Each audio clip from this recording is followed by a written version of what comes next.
Teknikal na sulatin. Ito ay proseso ng pagsulat at pagbabagian ng impormasyon sa profesional na kalagyan. Ang teknikal na sulatin kuno mo siya ang proseso sa pagsulat pareha ng muhatag og impormasyon sa mga profesional na kalagyan. Ang teknikal vocational na sulatin ay isang komunikasyong pasulat sa larangan na may espesyalidong bokabularyo tulad ng isang agham, inhinyera at teknolohiya. Ang technical vocational na sulatin, usa na siya ka komunikasyon nga pasulat sa kanang mga larangan nga may espesyal nga mga bokabularyo tulad ng pareha ng maghimo kag agham, inhinyera ug teknolohiya. Layunin ng technical vocational na pagsulat. Una, upang magbigay alam. Pangalawa, upang mag-analisa ng mga pangyayari at implikasyon nito. Pangatlo, upang manghikayat at mang-impluwensya ng desisyon. Pang-apat, informatibong pagsulat o expository writing. Pang-lima, malikhaing pagsulat. Pang-anim, mapanghikayat na pagsulat o persuasive writing. Mga anyo ng sulating technical vocational na pagsulat. Una, ang manual, flyers o leaflets, description ng produkto, feasibility study, dokumentasyon sa paggawa ng bagay o produkto, naratibong ulat, paunawa, babala at anunsyo, computer booklet, liham pang negosyo at promo materials. Halimbawa ng pagsusulat ng technical vocational na sulatin. Una, ito ay sulating interpersonal. Ito ay tungkol sa sulating ibinibigay sa isang kumpanya o organisasyon para iparating ang gustong sabihin. Ang halimbawa nito ang liham pang negosyo. Pangalawa, kailangan ito ay promosyonal. Ito ay nagbibigay ng impormasyon o layunin ng isang bagay, maaring sa produkto, serbisyo o pangyayari. Liham pang negosyo. Ang liham na pangnegosyo ay isang formal na sulat na kadalasang ipinadala ng isang entidad, tao, grupo o kumpanya sa isa pa. Ginagamit rin ito sa mga panlabas na transaksyon gaya ng pahingi ng pahintulot sa isang kumpanya o ang pahingi ng tulong sa labas ng mga partido. External parties. Ang liham na pangnegosyo usa ka formal na sulat na kadalasang ipadala sa usa ka entidad, tao, grupo o kumpanya. Ito ay ginagamit sa labas ng transaksyon gaya ng pahingi ng tulong sa labas ng mga partido. Layunin, nabibigyang kahulugan ang korespondensiya at natutukoy ang mga pangunahing uri nito. Nasusuri ang pagkakatulad at pagkakaibang pangunahing uri ng korespondensiya. Una, naghatag og kahulugan ang korespondensiya. Pangalawa, gisusi ang mga pareha ug ang mga kalainan sa uri ng korespondensiya. Katangian at kalikasan, isaalang ang kapakanan ng kapwa, wasto ang gramatika, maganda sa paningin, malinaw ngunit magalang, maikli ngunit buong buo, tiyak. Una, hunahunahon na kaayuhan sa uban. Pangalawa, sakto ang pag-grammar. Pangatlo, nindot sa paglantaw. Pang-apat, klaro pero matinahuron. Pang-lima, lubo pero tibuok. Pang-anim, sigurado. Dalawang uri ng liham na pangnegosyo, liham na di-formal o liham na formal. Liham di-formal, liham na isinulat para sa mga kaibigan, kamag-anak at iba pang mga kakilala na ang mga salitang ginagamit at kadalasang nagpapahayag ng pagiging palakaibigan, magiliw, pagmamahal o pag-aalala. Liham na formal, liham na ang layunin ay seryoso, opisyal at kadalasan ay tungkol sa pangangalakal. Mao din siya ang halimbawa sa liham na pangnegosyo. Flyers o leaflets. Information, flyers o leaflets. Kahulugan, ito ay paraan ng pagtalastas kung saan malikhaing inilalapat sa maliit na papel ang mga detalyeng isang produkto, konsepto, paalala o polisiya. Ito ay nagbibigyang daan upang mas mabilis maibahagi ang impormasyon sa nakakarami. Una, usa kini ka porma sa advertisement naghihimo nga ipadapat sa gamay na papel ang mga detalye sa usa pagpapakonsepto, paalala o polisiya sa produkto. Pangalawa, naghatag og update na impormasyon sa kadaghanan. Layunin ng flyers ang makapaghatid ng mga anunsyo o impormasyon tungkol sa iba't ibang bagay o pangyayari. Ang paghatod sa mga anunsyo o impormasyon bahin sa lain-laing mga butang o panghitabo. Katangian ng isang flyers o leaflets. Una, tiyak at direkta. Sigurado ang mga impormasyon at may direktang patutunguhan ang bawat salita. Pangalawa, hindi maligoy, walang mabulaklak na salitang ginagamit. Pangatlo, may katanungan at kasagutan. May mga paunang tanong upang maging interesado ang mga mambabasa at may sagot din sa mga tanong. Pang-apat, may biswal na katangian. Ang mga biswal ay may iba't ibang hugis at disenyo. Pang-lima, makulay, gumagamit ng kulay sa sulat at disenyo. Uri o anyo, mga iba't ibang anyo ng flyer. Ang mga halimbawa ay ang sumusunod. E4, humigit kumulang sinlaki na letterhead. E5, humigit kumulang kalahati na letterhead. DL, kasinlaki ng complement slip. E6, kasinlaki postcard. Ang leaflet ay madalas mas maganda ang disenyo kaysa flyer. Halimbawa, party flyers. Ang mga party flyers ay isang mas formal na imbitasyon para sa isang partido. Gumagana rin ang mga ito ng mahusay para sa mga malalaking pagtitipon.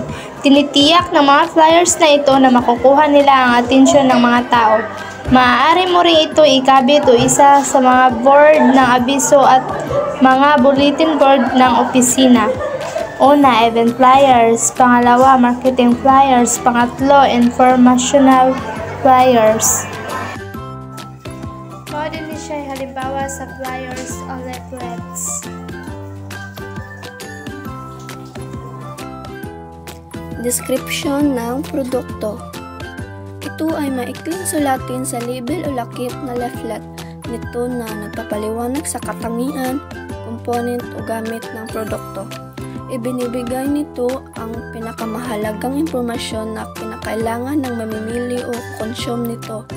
Nakapanghihikayat din ang mismong description ng produkto upang ibenta ito sa target na customer. Karaniwan ang description ng produkto ay isang maikling talata lamang. Maaaring gumamit ng bulletin list sa pagsulat ng description sa produkto lalo na kung sa online stores.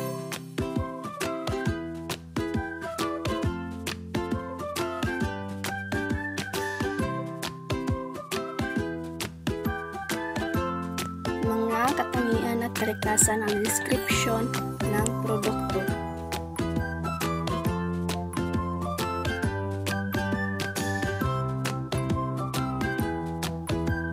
Tiyak, wasto at makatotohanan. Sigurado sa mga katangiang inilalahad sa description. Tama ang mga impormasyon sa description. Totoo ang mga katangian ng produktong ipinapahayag. Madaling maunawaan. Binubuo ng detalyadong paglalarawan sa mga produkto. Madali itong maunawaan ng mga ibig tumatangkilik dito sapagkat ito ang maaaring magtakda kung ito ba ay tatangkilikin o hindi. Nakakatulong din ito upang mailahat kung ano ang katangi-tangi o kaya na may limitasyon ng isang bagay, gayon din kung paano ito gagamitin ng tama. Ito po ang halimbawa ng description ng produkto. Halimbawa, Stratsphone, ang pinakamoderno at nakamurang Android phone sa bansa. May mataas na resolusyon, mas mataas na contrast ng touchscreen at 8-week battery life. Patented ang built-in light na nagbibigay ng liwanag sa screen para mas madaling magbasa. 72% mas maraming pixels kaya malinaw ang resolusyon. User-friendly, mino at magaan ang touchscreen. Hindi madaling malubat.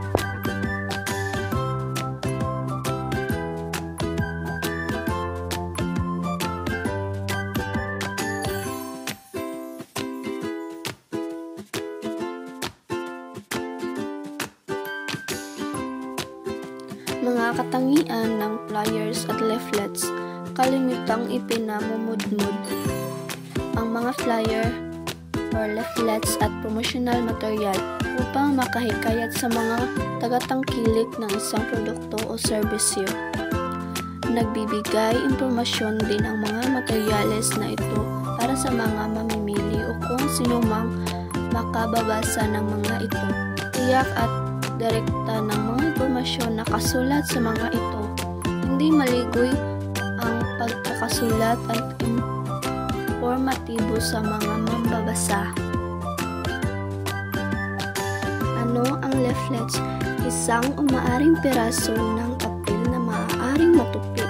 Ito ay may karaniwang sukat na A4 o A5 kung saan malikhaing inilalapat ang mga mas detalyadong impormasyon, kadalasang idinisenyo ng isang profesional.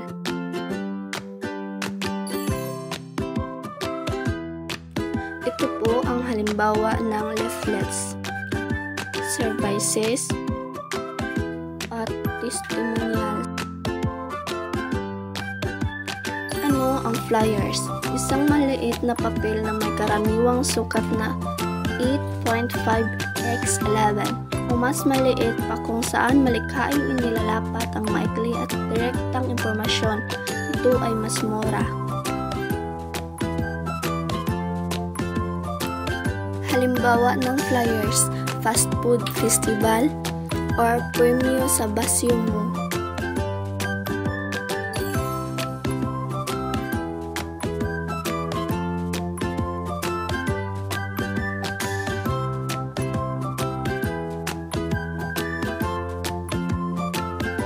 Dokumentasyon sa paggawa ng isang bagay o produkto. Ang dokumentasyon ay nagpapatibay sa mga pagsusuri at lagom ng mga mananaliksik sa isang bagay o produkto ng pananaliksik. Dito ipinapakita ng bawat mananaliksik ang proseso na sinagawa upang maipakita na ang produkto ay bunga ng isang objektibong pagsusuri. Ang dokumentasyon ay magsisilbing patunay rin na may sinundang proseso o hakbang ang mga mananaliksik upang mapatunayan ang isang teorya o thesis. So ano naman ang pumapasok natin sa ating isipan kapag makarinig tayo ng dokumentasyon? Malamang ito ay pagkuha ng larawan, pagkuha ng video at iba pa. Layunin ng dokumentasyon. Ang dokumentasyon sa paggawa ng isang produkto o isang bagay ay nararapat na mayroong ipinapakitang proseso o hakbang. Nakalagay ang mga insaktong kagamitan na kailangan at may mga larawang pantulong. So sa layunin naman, dapat ipinapakita natin ang proseso o hakbang at nakalagay dito ang mga insaktong kagamitan na kailangan at mahalaga din ang larawan na pantulong. Katangian at kalikasan. May sinusunod na proseso o mga hakbang. Nakalagay ang mga espesipikong gamit na kinakailangan. May larawan na ginagawa sa bawat hakbang. Uri o anyo ng dokumentasyon. Una, technical documentation. Ito ay mga dokumento na naglalaman ng detalyadong impormasyon tungkol sa technical na aspeto ng produkto. Kasama dito ang blueprint, circuit diagrams at iba pang technical. Ikalawa, user documentation. Ito ay mga dokumento na naglalaman ng impormasyon para sa mga gumagamit ng produkto. Kasama dito ang user manuals, quick start guides at mga troubleshooting tips. Ikatlo, process documentation. Ito ay naglalaman ng mga hakbang at proseso sa paggawa ng produkto. Ito ay makatutulong sa mga manggagawa na sundan ang tamang pagkasunod-sunod ng mga hakbang sa paggawa. Ikaapat, quality assurance documentation. Ito ay naglalaman ng mga dokumento na may kaugnayan sa pamamahala ng kalidad na produkto. Kasama dito ang mga records ng quality control, inspection at testing. Ikalima, compliance documentation. Sa mga industriya na may mga regulation at mga pamantayan, mahalaga ang mga dokumenting ito. Ito ay nagpapatunay na ang produkto ay sumusunod sa mga kinakailangang regulasyon. Ika-6, project documentation.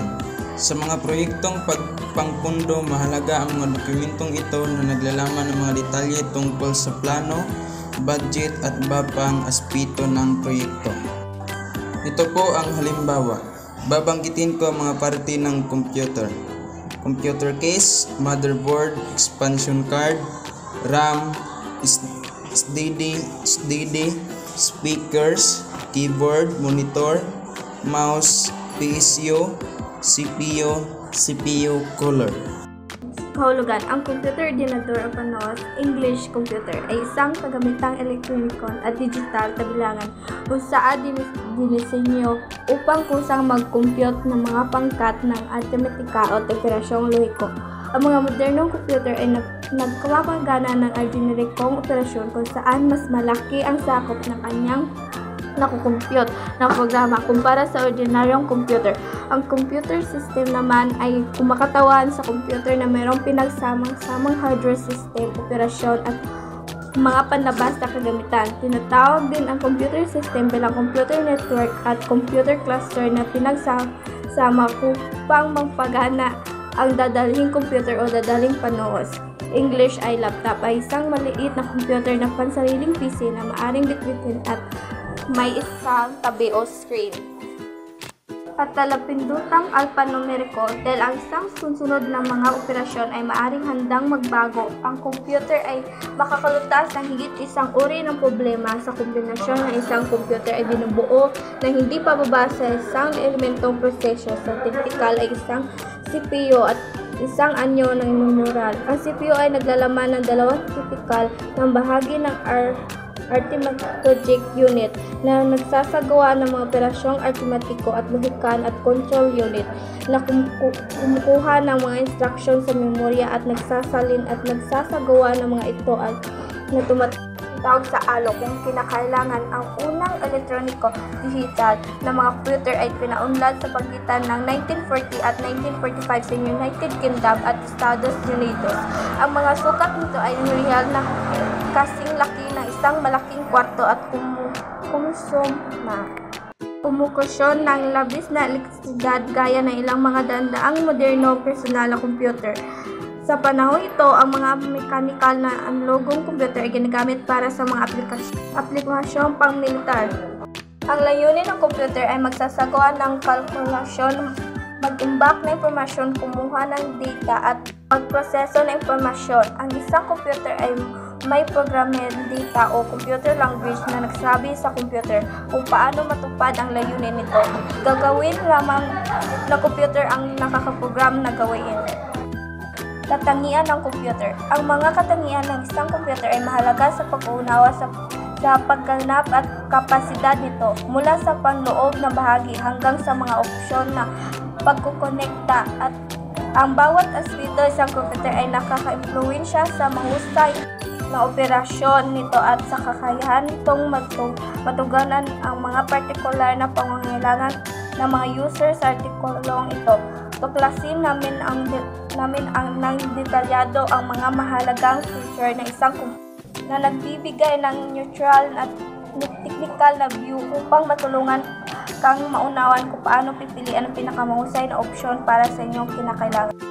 Mga uri ng computer: software computer, mini computer, workstation, desktop, mga laptop, mainframe. Ito ang mga larawan ng computer. Halimbawa ng computer: quad scanner, CPU, primary storage, mga expansion card, graphics card, etc. Power supply, optical disk drive, secondary storage hard disk, motherboard, speaker, monitor, system software, application software, keyboard, mouse, external hard disk, printer.